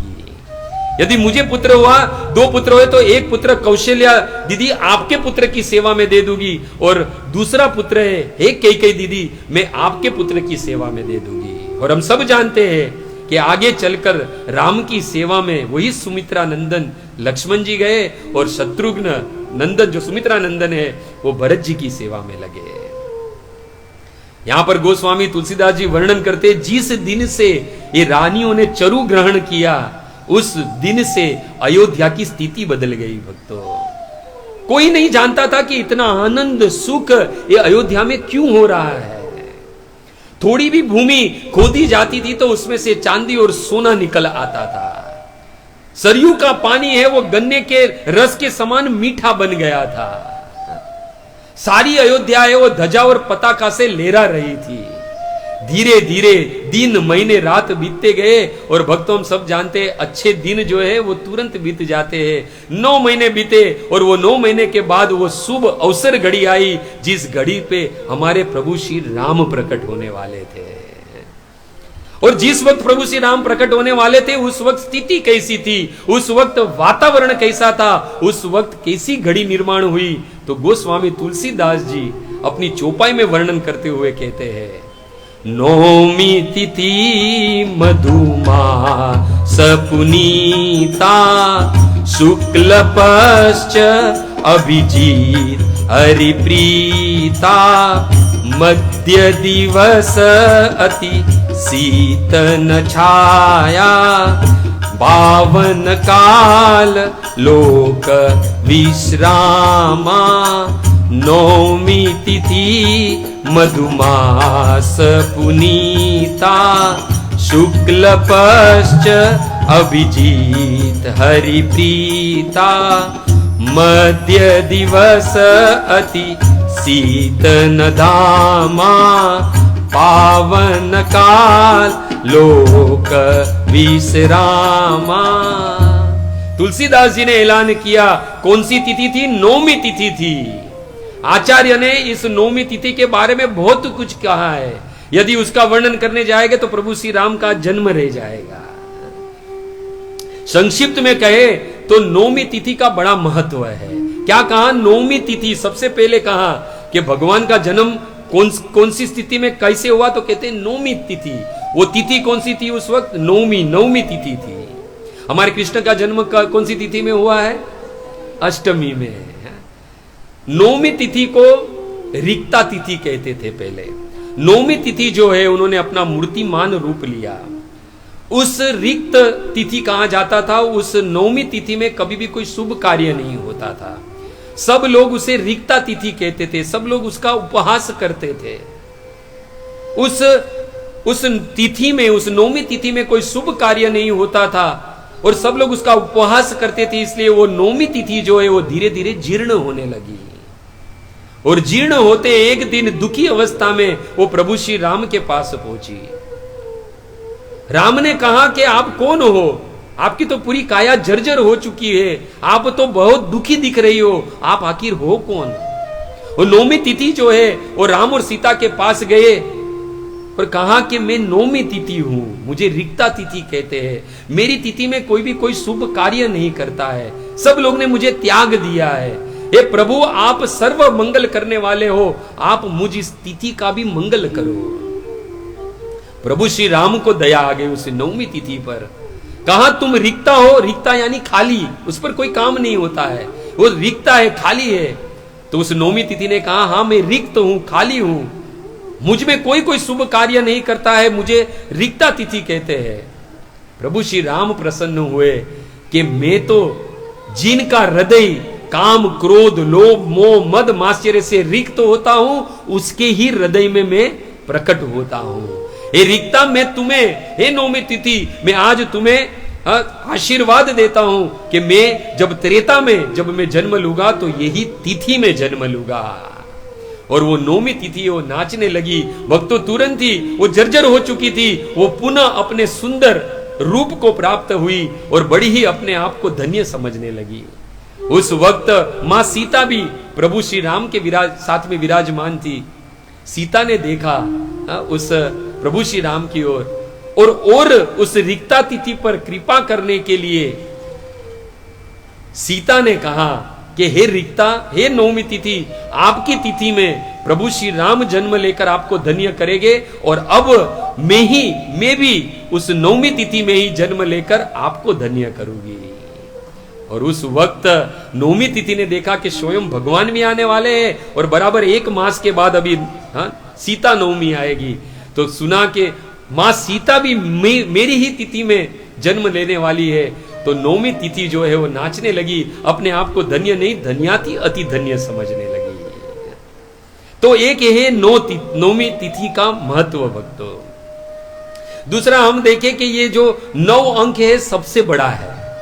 तो आप कहोगे नहीं नहीं 10 11 12 13 वो बड़े हैं। देखो आप देखो 1 2 3 4 5 6 7 8 9 सबसे बड़ा अंक। आप कहोगे नहीं 10 सबसे बड़ा। तो 10 को बड़ा होने के लिए किसी का सहारा लेना पड़ता है, किसी और अंक का सहारा लेगा तब जाके वो बड़ा बनेगा। यानी देखा जाए अकेला अंक यदि कोई बड़ा है तो है 9 अंक, यानी नौमी तिथि वो सबसे बड़ी तिथि मानी गई है। और नौमी तिथि का महत्व इसके लिए है कि ये नौमी तिथि है वो 9 अंक जो है मर्यादा पूर्ण है। और प्रभु श्री राम इस नौमी तिथि को प्रकट होकर अपनी मर्यादा का प्रमाण दे रहे हैं कि मैं मर्यादा पुरुषोत्तम हूं। साथ ही साथ आप देखो नौमी तिथि मर्यादा पूर्वक क्यों है, क्यों प्रभु श्री राम मर्यादा पूर्ण पुरुषोत्तम राम उसी तिथि में क्यों जन्म लिए।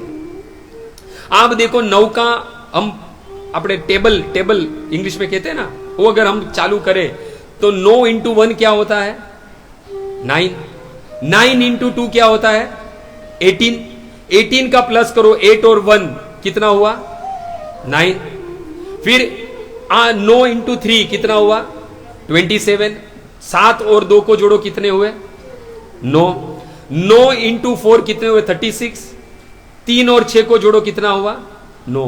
पूरा टेबल आप देख लो वो एक समान रहेगा, 9 ही रहेगा। आप पूरा हिसाब लग लो एक समान वो बना रहेगा। यानी रामचंद्र है वो मर्यादा युक्त है, इसके लिए उन्होंने नौमी तिथि को जन्म लिया। अब प्रश्न उठे कि हमारे कृष्ण ने अष्टमी में जन्म लिया। अभी अष्टमी का टेबल अगर हम कहे तो कैसा है 8 इंटू 1 कितने हुए 8, 8 इंटू 2 कितने हुए 16, 6 और 1 7, यानी क्या हुआ घट गया, बराबर है। 8 इंटू 3 कितने हुए 24, क्या हुआ 2 और 4 कितना हुआ 6 और घट गए। और आप भी देखो 8 इंटू 6 कितने हुए 48, 8 और 4 क्या हुआ 12, यानी बढ़ गए। ये कृष्ण है वो चंचल है, कब घटते हो कब बढ़ते किसी को नहीं पता चलता है।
गर्भ से सिंह प्रकट जन्म लेता है, उसी प्रकार भक्तों भगवान जो है वो कौशल्या के हृदय गर्भ से प्रकट हुए। और जब भक्तों भगवान प्रकट हुए तो उस वक्त अयोध्या का वातावरण ही कुछ अलग था। सारी अवधपुरी में आनंद छा गया और सारी अवध के वासियों ने गाया, अवध में आनंद भयो जय हो राजा राम की। अवध में आनंद भयो जय हो राजा राम। अवध में आनंद भयो जय हो राजा राम की। अवध में आनंद भयो जय हो राजा राम। जय हो राजा राम की, जय हो राजा राम की। जय हो राजा राम की, जय हो राजा राम की, जय हो बाल राम की। जय हो राजा राम की, जय हो।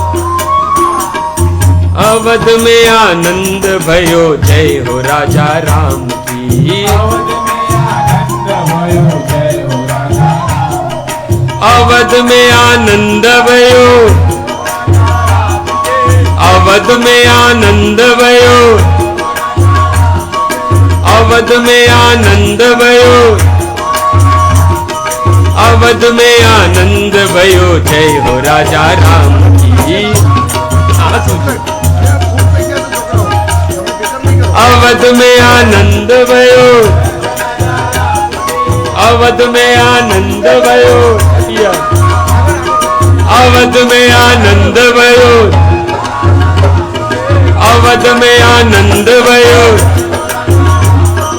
जय हो राजा राम की, जय हो राजा राम की। जय हो राजा राम की, जय हो राजा राम की। कौशल्या को लालो भयो जय हो राजा राम की। कौशल्या को लालो भयो जय हो राजा राम की।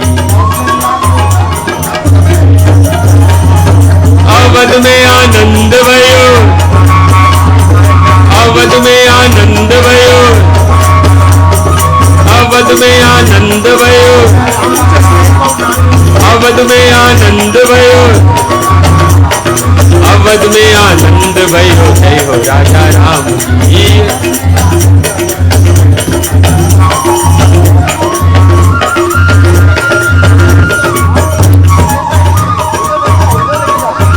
हरे कृष्णा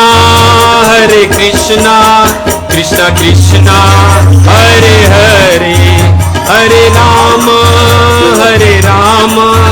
राम राम हरे हरे।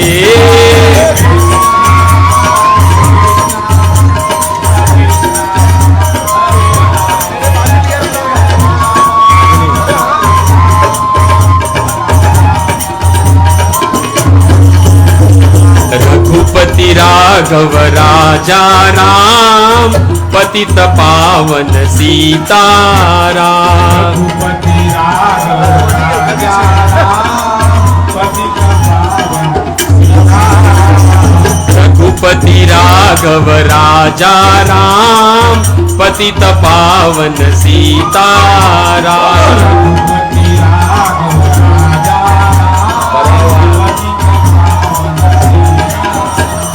सीताराम सीताराम, पतित पावन सीताराम। भाव से नाचो, भगवान राम का प्राकट्य है। सीताराम सीताराम, पतित पावन सीताराम।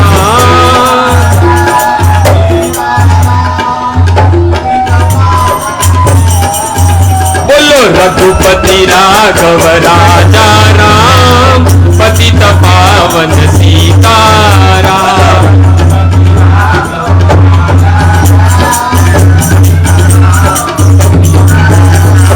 रघुपति राघव राजा राम, पतित पावन सीताराम।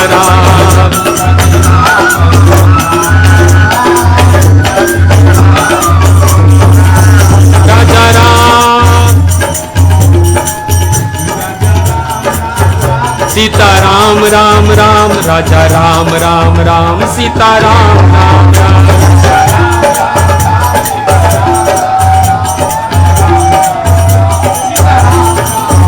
राजा राम राम राम, सीता राम राम राम, राजा राम राम राम, सीता राम राम राम।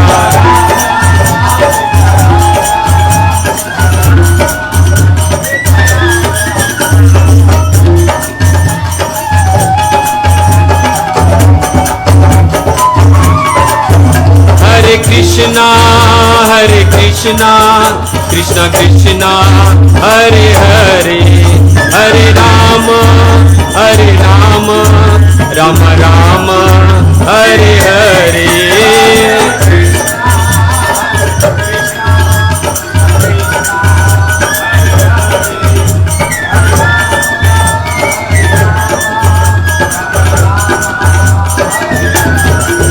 हरे कृष्णा कृष्णा कृष्णा हरे हरे, हरे राम राम राम हरे हरे। हरे कृष्णा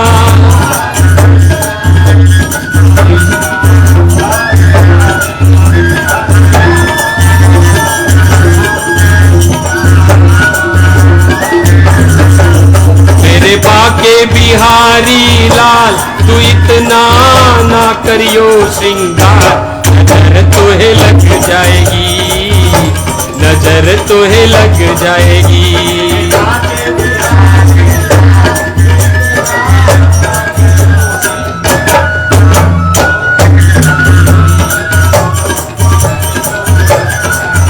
मेरे बाके बिहारी लाल, तू इतना ना करियो श्रृंगार, नजर तोहे लग जाएगी, नजर तोहे लग जाएगी।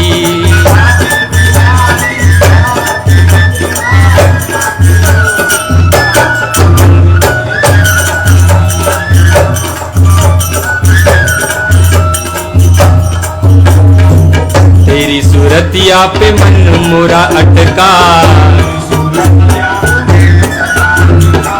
तेरी सूरतिया पे मन मोरा अटका। क्या कहना तेरे मोर मुकुट का, क्या कहना तेरे मोर मुकुट का। तेरे घूंगर वाले बाल, तेरे घूंगर वाले बाल, तू इतना ना करियो श्रृंगार, नजर तोहे लग जाएगी, नजर तोहे लग जाएगी। मेरे बाके बिहारी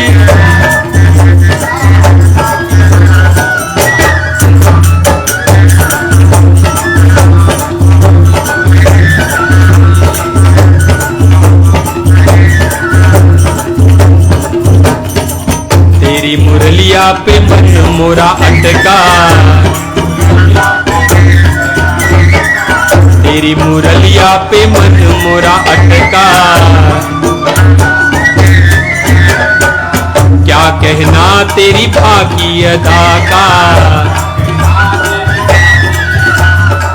क्या कहना तेरी बाकी अदा का। तेरी टेढ़ी मेढ़ी चाल,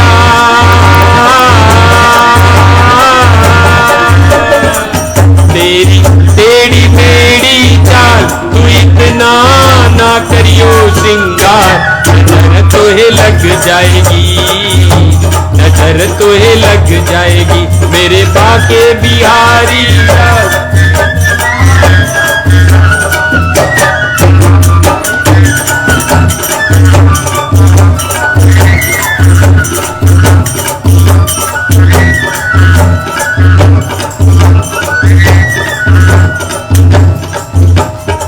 तेरी कमरिया पे मन मोरा अटका,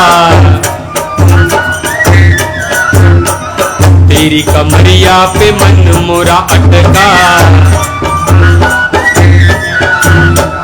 प्यारा लागे ये नीला पटका, प्यारा लागे ये नीला पटका, तेरे गले में वैजंती माँ, तेरे गले में वैजंती माल, तू इतना ना करियो सिंगार, नजर तोहे लग जाएगी, नजर तोहे लग जाएगी, मेरे भागे बिहारी लाल।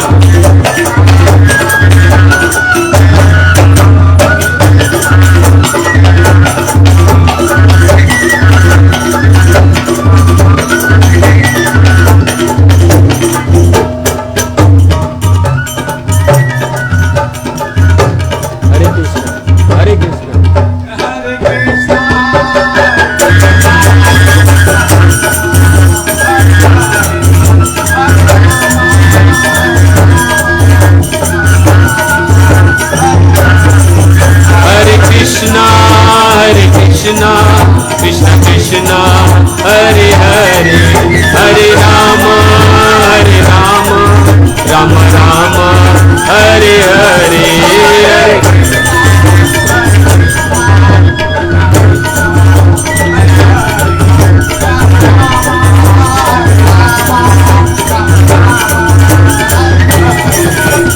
गोविंद बोलो हरि गोपाल बोलो, गोविंद बोलो हरि गोपाल बोलो, गोविंद बोलो गोपाल बोलो,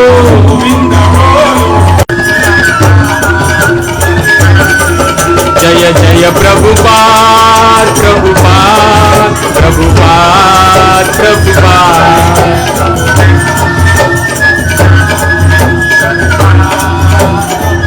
जय जय गुरुदेव गुरुदेव गुरुदेव गुरुदेव,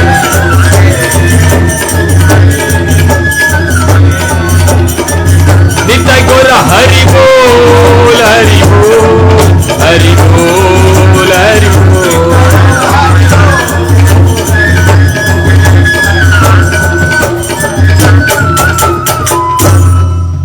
तो भक्तों, इस प्रकार हमारे प्रभु श्री राम का जन्म हुआ।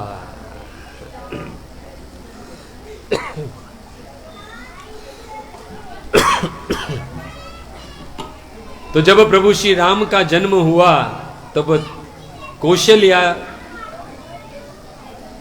जब प्रभु श्री राम का जन्म हुआ तो कौशल्या जी है वो बड़ी ही प्रसन्न हुई।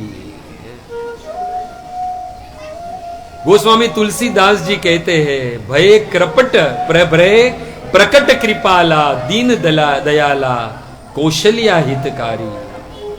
भय प्रकट कृपाला, कौन से भगवान प्रकट हुए? कृपाला। और कौन से कृपाला? कैसे कृपाला क्यों कहा? दीन दयाला, जो दीन पर कृपा करने वाले वो भगवान प्रकट हुए।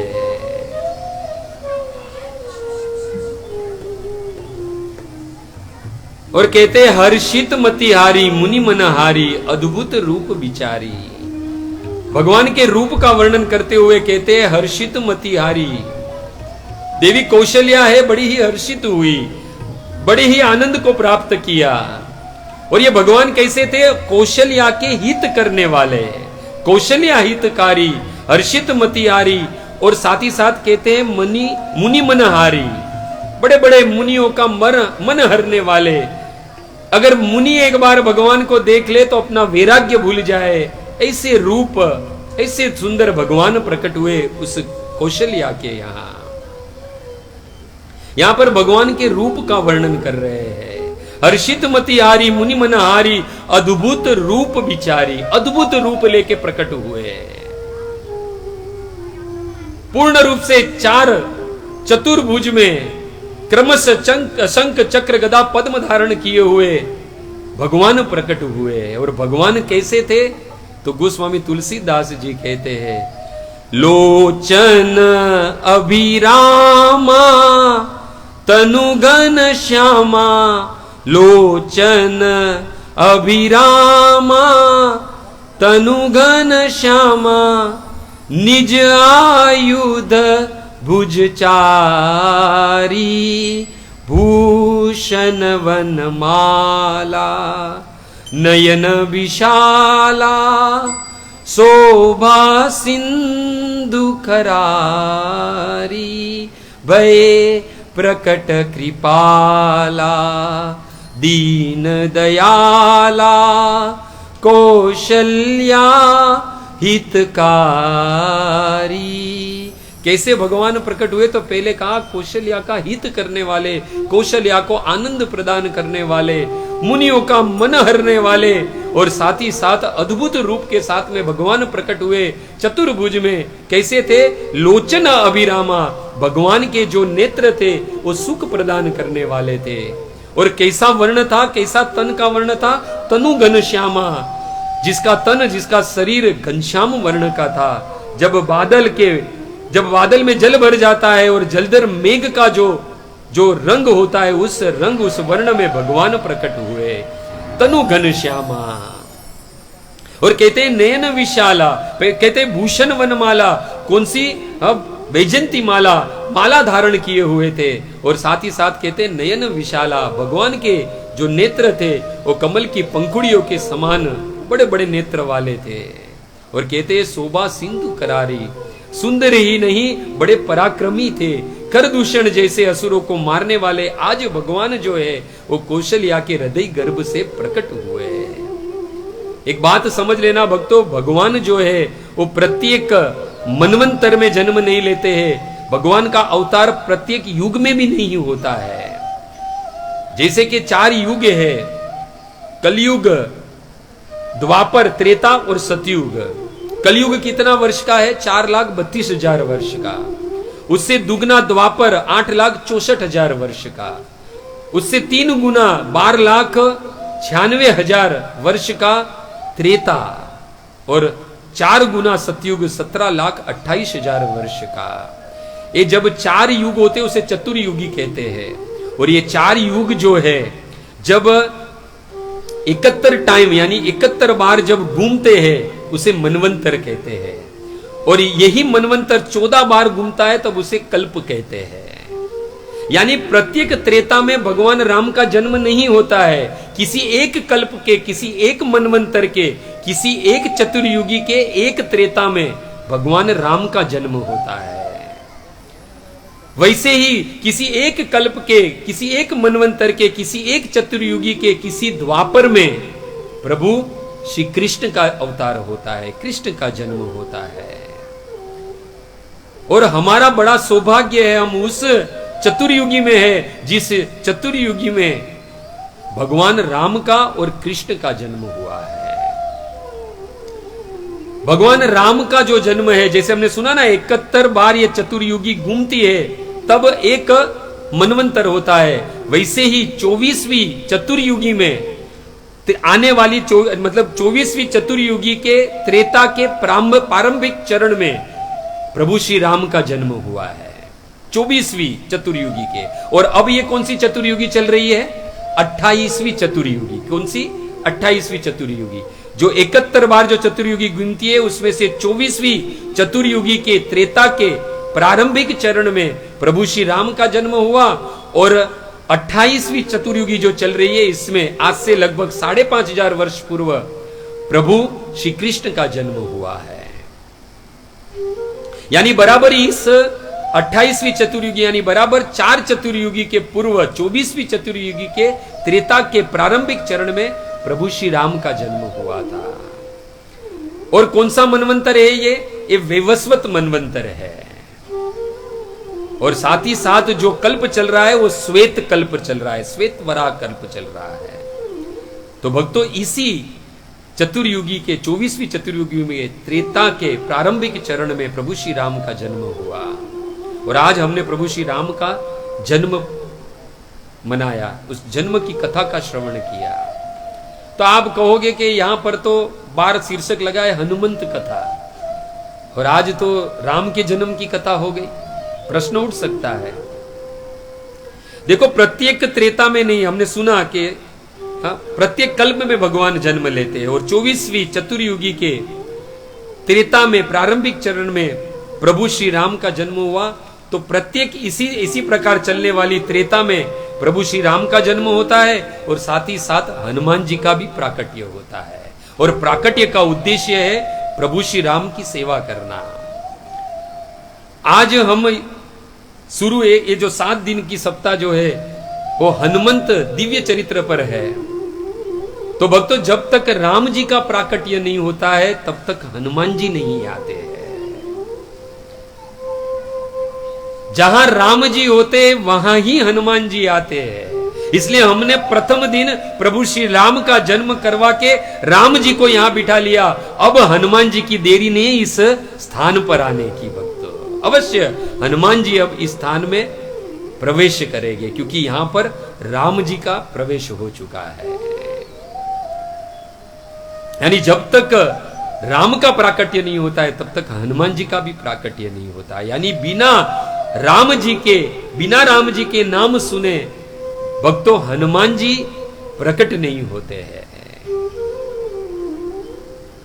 यानी हनुमान जी की कथा सुननी है। देखो, प्रभु श्री राम की कथा सुनी हमने, रामायण की महिमा गाई, प्रभु श्री राम की महिमा गाई, उनके जन्म का हमने उनके जन्मोत्सव मनाया।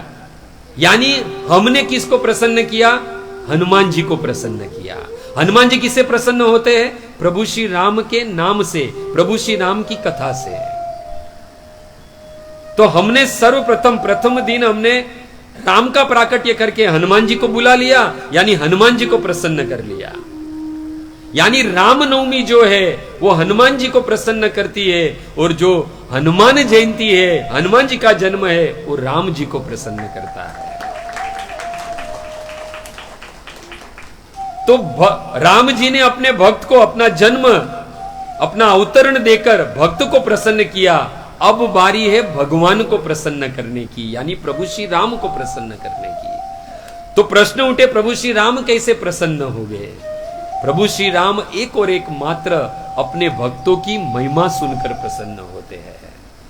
हम सब लोग जाते हैं हनुमान जी के मंदिर, और हनुमान जी के मंदिर में जाके हनुमान चालीसा पढ़ने लगते हैं। हनुमान जी देखो, पढ़ना कोई गलत नहीं है। हनुमान चालीसा पढ़े, सुंदर कांड पढ़े, इसका एक और एक मात्र उद्देश्य क्या होना चाहिए? भगवान राम को प्रसन्न करना।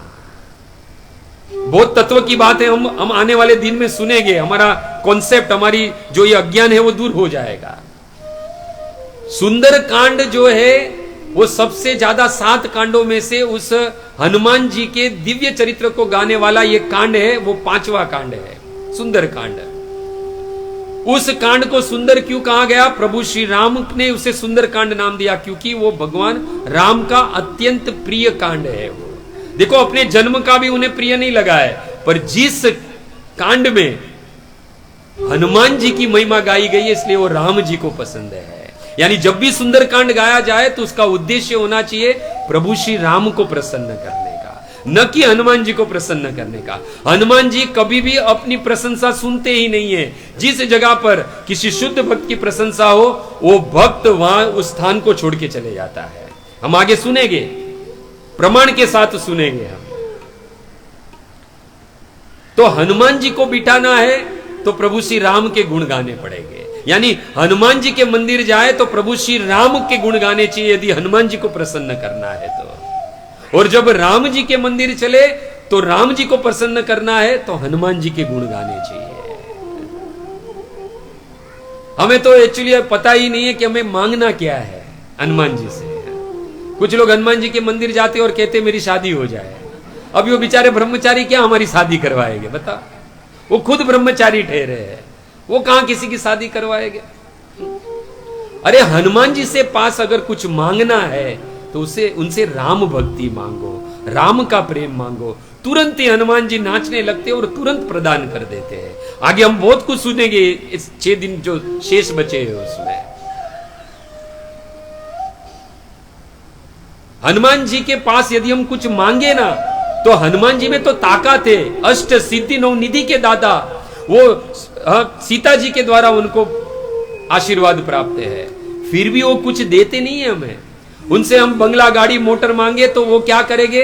राम जी के पास जाएंगे और राम जी से याचना करेंगे, कहेंगे कि इस भक्त को कुछ चाहिए उसको कुछ दे दो। देखो सामर्थ्य है उनमें देने का, क्योंकि सीता जी का आशीर्वाद है, अष्ट सिद्धि नौ निधि के दाता। इस संसार में जितनी भी अष्ट सिद्धि नौ निधि जो भी कुछ है वो सब कुछ देने में समर्थ है हमारे हनुमान जी। फिर भी अपने आप को क्या मानते हैं? दास्य। भगवान राम उनके स्वामी और वो उनके दास है। दास में सामर्थ्य देने का, फिर भी वो देंगे नहीं। वो हमारी अर्जी जो है वो प्रभु श्री राम के पास लेकर जाएंगे और प्रभु श्री राम से कहेंगे कि ये जीव को ये वस्तु चाहिए, आप इन्हें प्रदान कीजिए। ये एक वास्तविक एक दास का भाव होता है। तो आज हमने प्रभु श्री राम का जन्म कर कर हनुमान जी को प्रसन्न कर कर इस स्थान पर हनुमान जी को बिठा लिया है। अब कल से प्रभु श्री राम को प्रसन्न करने के लिए हम जो है वो हनुमान जी के दिव्य चरित्र की गाथा प्रारंभ करेंगे। तो खूब खूब धन्यवाद भक्तों आपका कि आपने अपना शेष कीमती समय यहां पर दिया और इस कथा में आकर प्रभु श्री राम को प्रसन्न किया, क्योंकि भगवान को सबसे ज्यादा पसंद है उनका नाम जो लेता है। एक बार नारद जी भगवान से मिले, नारद जी ने कहा कि प्रभु आप रहते कहां हो? कोई अगर पूछे कि आपका एड्रेस क्या है तो मैं किसको आपका एड्रेस क्या दूं? ऐसे तो हम जानते हैं कि प्रभु आप वैकुंठ रहते हैं, तो क्या सबको वैकुंठ का एड्रेस दे दे? तो भगवान ने कहा ना हम वसामी वैकुंठ, मैं वैकुंठ में वास नहीं करता हूं। तो नारद जी कहा अच्छा, आप जो योगी तप